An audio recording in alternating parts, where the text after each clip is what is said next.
single with 3 boys, 13 grandchildren, and 3 great-grandchildren. Thank you so much, gentlemen, for being here tonight. We appreciate it. I'm going to give each of you 1 minute to share with the audience a little bit about yourself and why you are a good choice for mayor of Mesquite, and then we will get started with questions. Mayor Littman. We're on? It works. Thank you. I think I'm a good choice. First of all, my record stands for itself over the last several years as mayor. Prior to that, 3 years as city councilman, 3.5 years as city councilman. I was appointed or elected by the entire city council to take over the position of mayor when our other mayor vacated his office. I take my job very, very seriously, and those of you that know that try to contact me, I'm available 7 days a week, and believe me, I get calls 7 days a week.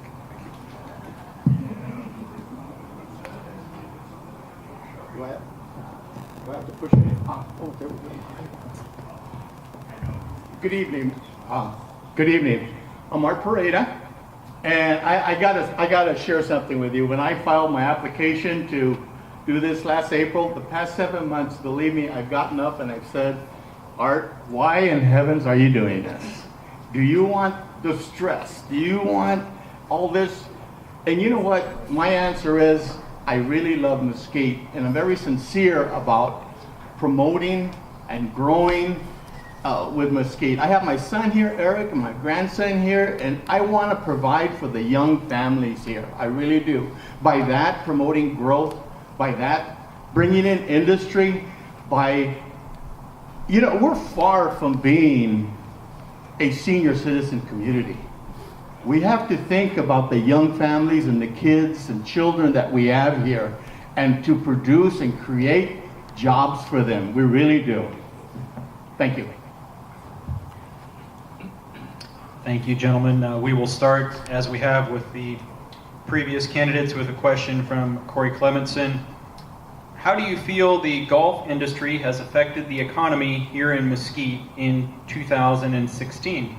Mr. Littman. I think the golf community has been a great boost to. Please. Okay. The golf community has been a great boost to Mesquite. It always has been. I know the times it was very difficult during the recession, and I watched it very carefully. Very fortunately, all our golf courses managed to squeak on by, and I think business is much better right now. I see nothing but growth in the future in the golfing industry in Mesquite, even though across the country it seems to be tapering off a little bit, but trends do that periodically as other sports activities become popular. I support the golf industry 100%, always have. I do not golf, by the way.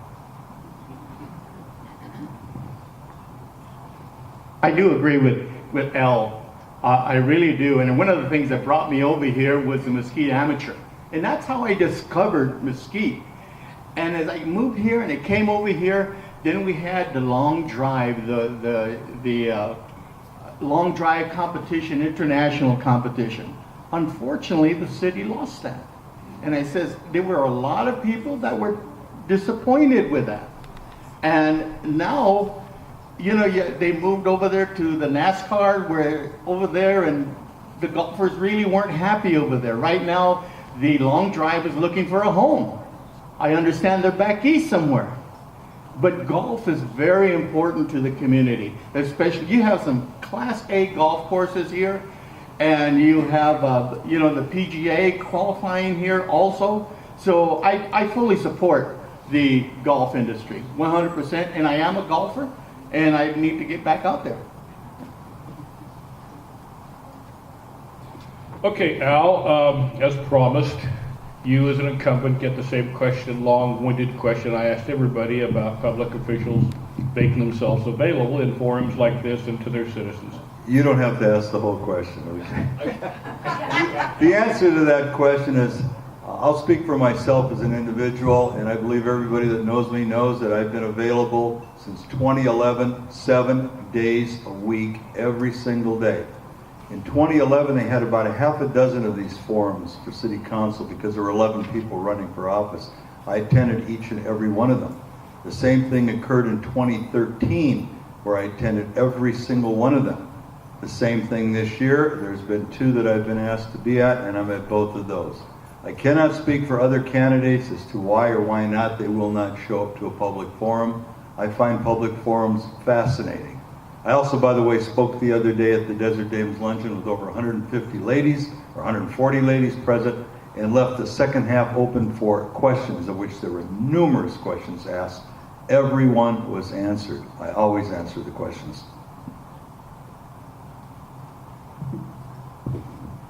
Hello, Art.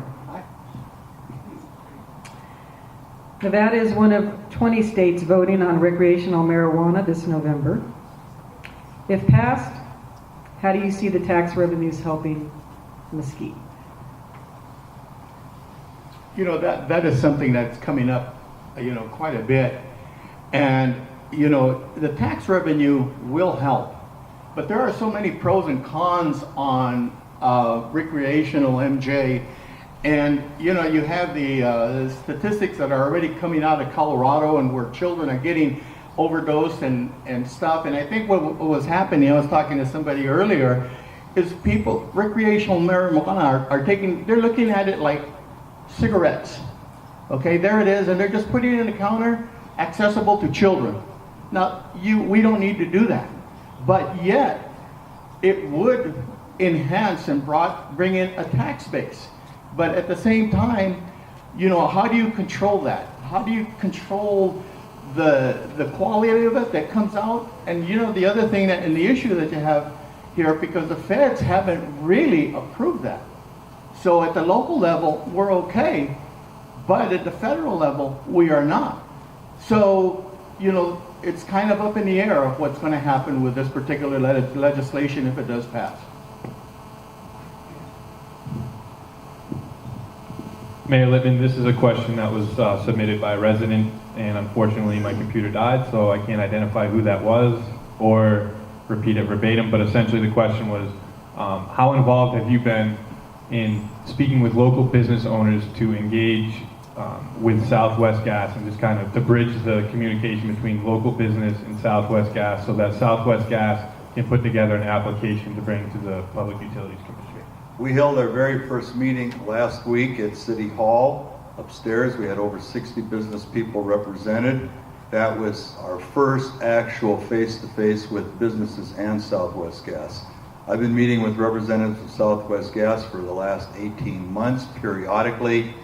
They have to go through an extremely complicated process. Even though we want natural gas, or many of us want natural gas for business, it isn't just as easy as it sounds. They have to go through a very extensive application process on the state level to justify what they're doing. So the survey will go for a little while longer, and I think until they get better results. It's a very complicated issue because you're putting the chicken before the cart, or whatever the case may be. You've got to have a demand for it, but you don't know if you've got a demand for it if you don't have some of the businesses here that say they need it. So this is something that has to be worked out on the state level to decide whether we are or we are not going to get natural gas. And just to be fair to the person who posed the question, that's what they were asking. They were wondering, what role have you taken in trying to get businesses to take that survey, get businesses to provide their input to Southwest Gas? As an individual, I have not been. As a city representative, the mayor, we have put it up on website. It's very accessible, right on the front page of our web page. You can reach that. We put out press releases to the paper. I've spoken with several of the larger businesses individually about this issue, and that is as far as that point. I haven't gotten to little businesses or anything like that. Art, this is a question from one of our readers. It says, nearly every country in the world acknowledges that man-made climate change is real and a danger to the future of the planet. What's your opinion on this subject, and what measures would you support to move our city to a more sustainable future?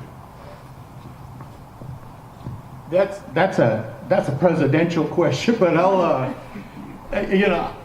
I'd say I was about, when I was in high school, I was sitting at the barbershop, and I picked up a Time magazine, and it said that they had detected the Earth axis had changed approximately 5 degrees, and this was about 1965, and they predicted that in 30 years climate change would happen, and sure enough, they called it. It is real. It is something that is happening, and this is something that was predicted in the mid-60s.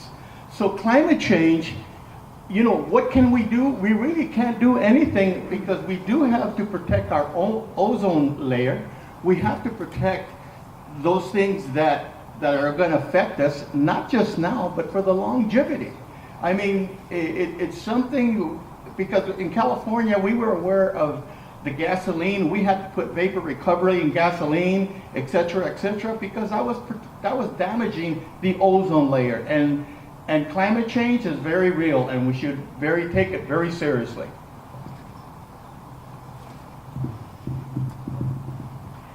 Good evening, Mr. Mayor. Good evening.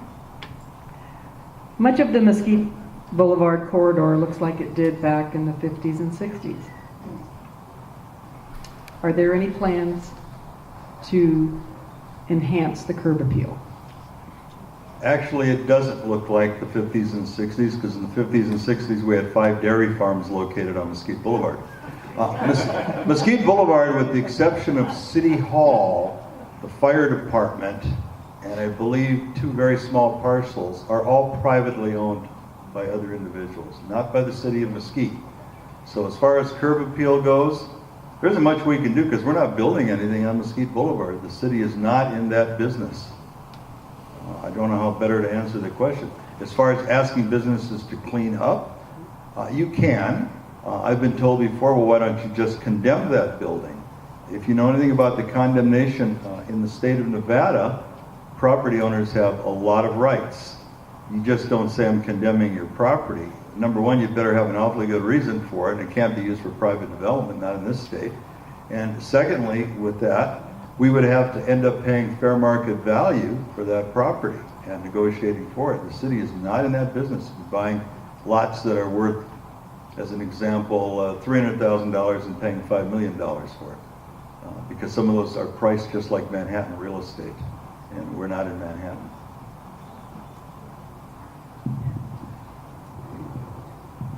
Mr. Pareda, if elected, what would your first order of business be as mayor? One of the first order of the business right to be is to get together with department heads. Get together with department heads and see where they are, where they were, where they are, and where they want to be. And what can we do to improve city services? One of the things I heard earlier with the city council here is police and fire understaffed, and having some serious issues with manning problems, et cetera. That becomes a risk issue. When you have police and fire responding and they are undermanned and understaffed, that becomes a risk management issue. You are understaffed under ISO, who regulates manning of emergency personnel, under the National Fire Protection Association. So the city is at risk when you have an engine company responding with one person. Should they get in an accident, that is a major risk management issue, and you have some major liability issues. So I would take a look at that and see where we have been, where we are, and what we can do to improve. Mayor Lippman, has been discussed quite a bit tonight about the outsized influence that the city of Bunkerville and the Bunkerville town has on the Virgin Valley Water District, with 5% of the customers and 40% of the representatives. It seems like Mesquite inevitably elects one person or 3 that seems to vote with Bunkerville all the time, and so oftentimes many feel that Mesquite's needs and protections are not adequately served. Would you support, do you think it's right that Bunkerville has outsized representation on the board, and would you support legislation or other action to try and remedy the imbalance? Here's how it works, John. It would be brought up before City Council as part of a ordinance change, not an ordinance, but I don't know what we call that, because it's not an ordinance on that, to ask the state legislature if they were willing to do this. This would take a minimum of a 3-2 vote on the part of the City Council. Should the City Council vote that direction, I am sworn to uphold the law, and I would do so automatically. and go with the majority of the council. Now you say, of course, I could veto a yes vote on the part of the city council. That is not a vote that I would veto. I think we need to look very seriously at changing the balance between the Bunkerville Water Board and the representation the city of Mesquite has. But again, it is not a decision for the mayor to make. It's not a decision for the city council to make, but it can be brought up to the state legislature requesting that they do so. After that, it's up to them. That was my question. Would you support it? Thank you. Yes.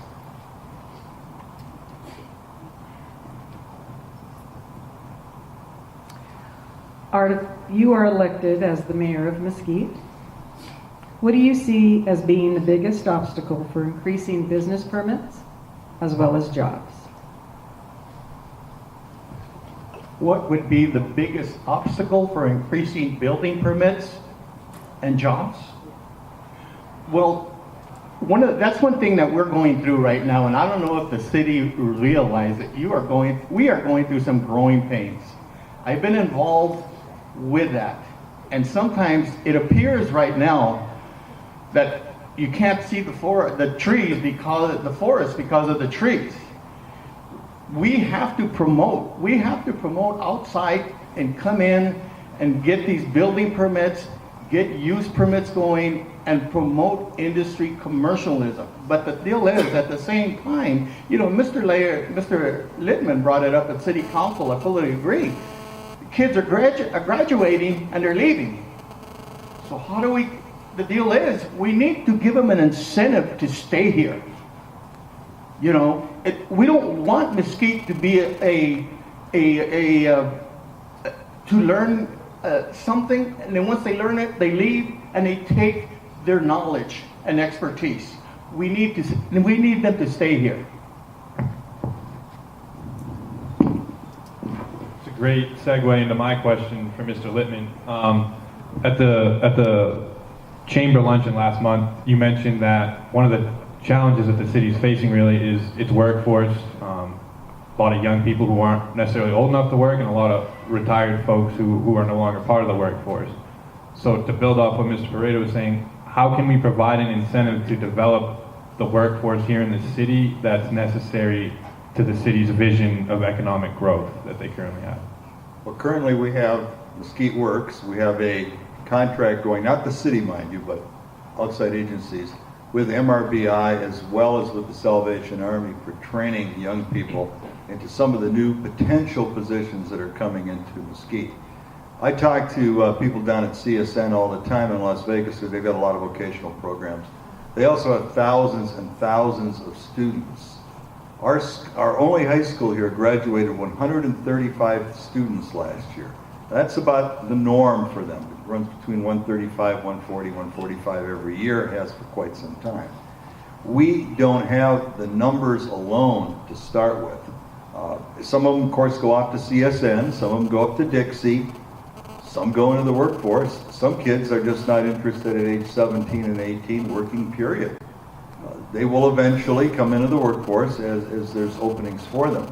As far as keeping them here, they need the training. CSN, when I taught at CSN a number of years ago, we had a page plus of courses. There are 4 academic courses being offered this fall.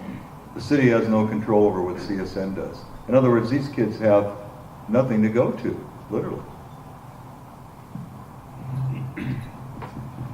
The city, as we mentioned, has been suffering a budget shortfall of about $1 million a year for as long as most of us have lived here. And of course that can't continue. Mayor Littman proposed a potential solution, and it was voted down by the city council involving putting a special license fee on packaged liquor sales. Would you have supported that proposal? And if not, what do you propose to try and balance the city budget?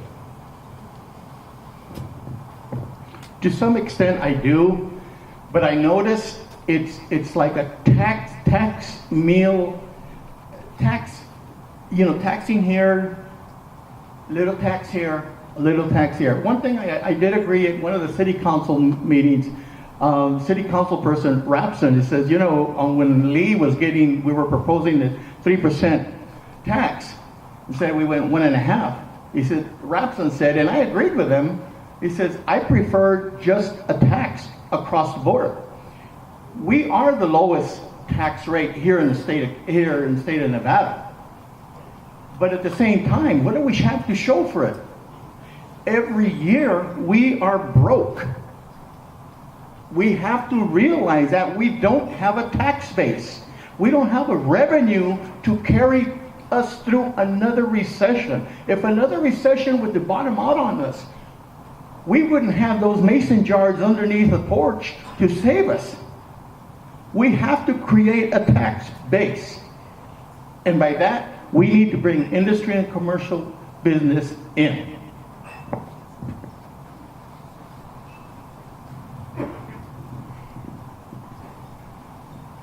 Mayor Littman, if you are reelected as the mayor of Mesquite, what do you see as your biggest obstacle for increasing business permits as well as jobs? Well, to start with, we have no trouble increasing business permits. We're getting people coming all the time. The problem is, it is not the function of city government to bring business into Mesquite. We have Chamber of Commerce, we have MRBI that's working and bringing in businesses. Granted, not as fast as I'd like to see them, but then again, we don't have a solution for dragging in businesses. We have incentive programs that we have laid out. We have lots of available land that we have made very clear that it's available. It is up to the individual business to decide that yes, they want to locate in Mesquite. Once they make that decision, or at least look at Mesquite, we sit down with them. I've sat down with every one of these major companies over the last 5 years and literally offered them everything that we legally can offer them to come to Mesquite. They make the choice. A quick example, there was a company that came to a city council meeting, very, very interested. This is just several months ago. They changed their mind because they decided that they wanted land even cheaper than Mesquite. I don't know where in the state of Nevada there's land with water that's cheaper than Mesquite, but they wanted something free and we weren't going to give them all that land. Excuse me, but may I address that? Is that permitted? You may address it as part of your time coming up with this next question. You may Okay. spend some of your allotted time, yes. Okay, thank you. Go ahead, Mr. Pereira. It's not the job of the city to bring in, businesses. But one thing I enjoy, I love trade shows. In California, I would go to trade shows. Las Vegas, I love trade, the industry, boat shows, like computer shows, etc. And there's always somebody there, at least 2 to 3 Chamber of Commerce's there promoting and selling the city. And going to the industry and saying, hey, we're giving a presentation here at 10, 2, and 4. Remember Dr. Pepper? 10, 2, and 4, we're giving a presentation here. Here's a CD, come and visit us, we'll give you 2 days, and we'll come and we'll see what we can do. Chamber of Commerce can do that. I would love to see the MRB and the Chamber of Commerce to do that. If the Chamber of Commerce can go to Ireland, or thought about going to Ireland, why can't they go to the trade shows in Las Vegas and sell the city of Mesquite? A lot of people don't know where the city of Mesquite is. And we need to promote it in one way or another if we're going to grow. We are completely dependent upon ourselves whether we are going to make it or not. That was all of your time, so Yes, okay.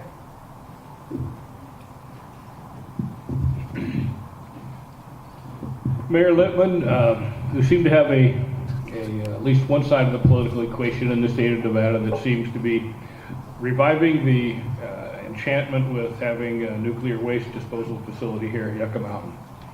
Many people thought that was a relatively dead issue, but it seems to be rearing its head again.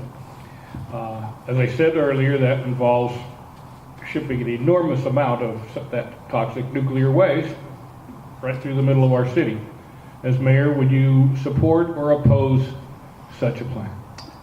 Mayor Goodman and I, along with the other mayors of Southern Nevada, have talked about this issue numerous times.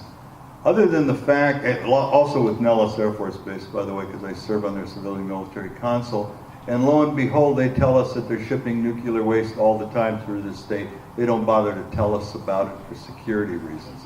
Would I support it? Not knowingly I wouldn't support it, no. Does it happen anyway? Yep. And does the city of Mesquite have any control over it whatsoever? And the answer is absolutely not, short of standing in the middle of the I-15 with a sign.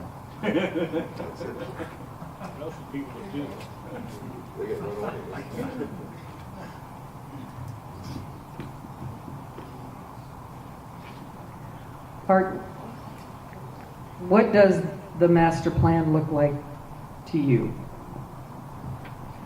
I love Mesquite's master plan. The people that designed that, I'm very familiar with thousands of master plans that I reviewed and worked with in Orange County, with a population of 3 million people. The master plan here flows so good within what is called the wildland interface, the residential and commercial areas. It is very well put together, and then it has the industrial base, the commercial, and it flows very well along to the residential area and so forth. It has so much potential, and you know, that's the deal is, and I think that's why I applied for this position, because the city of Mesquite has so much potential. It really does. It's just a matter if you want to grow with Mesquite. You know, I can't do it by myself. I can't. You have to elect a city council that's going to meet your needs to grow. I can't do it. I really can't. But the city council, and you have to elect the city council that will promote that master plan. It is beautiful. It's ready to go. Surprise, got another business question for you. You brought up a really interesting point at the Mayor's Forum, again at the Chamber Luncheon. You said that businesses need a plan to survive the summer months. Recently, my favorite business in town, Playoffs, succumbed to that stress of the summer lull. So do you want to address that? How can businesses kind of accommodate for the slow season? Let me answer your first question, because you have an incorrect answer on that. It didn't fold because of summer business. It folded because the business was in need of a tremendous amount of structural work that the landlord and the owner of that property would not pay for. So it posed a real issue. That property now is being looked at right now by a major corporation, because I met with them Thursday in Las Vegas. And to answer Art's question, yeah, I go to places to meet with businesses on an indirect basis. You know, I don't go down knocking on doors. That's certainly not what my job is to do. But I did meet with them, so that's not an issue. Many businesses come to Mesquite that are very, very small in nature. You know, you've got mom and you've got pop and you've got a couple of cousins. They open up, and after the second month, they can't pay the rent, let alone pay some of their employees. We had a business fold just the other day again in Mesquite because they didn't have enough backing. They came in on a shoestring, and the minute business was not exactly what they wanted, they had to close their doors. They just couldn't pay the bills. MRBI works with these businesses, and now we have some other people in other agencies trying to work with young businesses that come into Mesquite. It's extremely important that they have a business plan when they open up their business, and they understand the economics of doing business. You can make a good hamburger at home, doesn't mean you can open up a restaurant and sell hamburgers. Art, public lands are all around us. A lot of people really love Gold Butte and a lot of the recreational facilities we have near us. What is your position regarding the proposals by some Western states organizations that seek to transfer of public federal lands to the states? We do have a lot of federal land, especially here in Nevada. And my experiences, I have worked with the Bureau of Land Management. I have worked with the Sierra Clubs in the development of master plans in Southern California. I was there at a time, believe it or not, that there were approximately 30,000 people moving in on a monthly basis into Southern California. But bring it back here, the city of Mesquite exists because of the Bureau of Land Management. And we need to protect this land. We need to protect the land. And I'm sorry, that is not dirt, that is not sand. All he sees is weeds. This is an ecological area, and we need to protect it and save it. And let the Bureau of Land Management manage the land.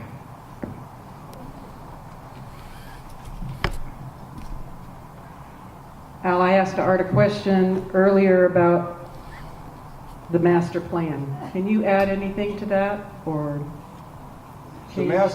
Certainly. The master plan is a document that's looked at on a regular basis to see if, yes, indeed, we're following it. Of course, you're going to make changes. When the master plan was first developed, Mesquite had under 2,500 people. So, yet they laid it out beautifully. Now, you have to understand that they didn't lay it out on the other side of the freeway. That was already for 90% done long ago. But the industrial sections of town, all the layout above the I-15, when it came in 1975, was looked at. The master plan is a living document, and we do review it as necessary. However, we have not done a comprehensive plan review in a long time due to the excessive costs of doing so. And we haven't had any particular issues that have driven us to that at this point. Will we get a time when we have to completely reanalyze the master plan? It's possible. Right now, everything seems to be working fine. And you can tell that by the record of the very few zoning changes we've had to make in the master plan since we started the master plan. And we do get asked periodically about major zoning changes.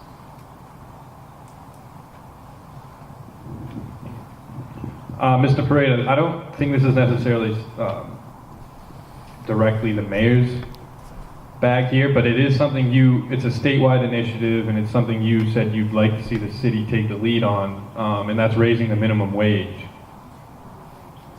You also said you spoke to businesses who feel that the city's business friendly. Have they expressed any concern about what a raised minimum wage how that might affect their business adversely? Let me answer this way. Mesquite is truly an oasis. It sits in the middle of nowhere. 37 miles that way is St. George, 70 miles is Las Vegas. It sits here. We are completely independent of everybody else. Okay? 95% of the people that work here live here. That means that same force, they're going to consume, purchase, and get services here in Mesquite. Okay? Yes, periodically we're going to go to Costco, periodically we're going to St. George, Las Vegas. But if you give that raise, and I'm not advocating $15 an hour, I'm a little lower. But these people that you give a raise to, guess what? They're going to consume and buy here in Mesquite. And you know what? They're even going to gamble more. So it's a share type thing. And do the prices go up? No. There was an article in the paper that McDonald's was going to start charging $17 for a Big Mac. All it did is go up 12 cents. All right, very good. Gentlemen, Mr. Lippman, Mr. Pereira, thank you so much. Appreciate you being here tonight. Please, a round of applause for our mayoral candidates. Our thanks to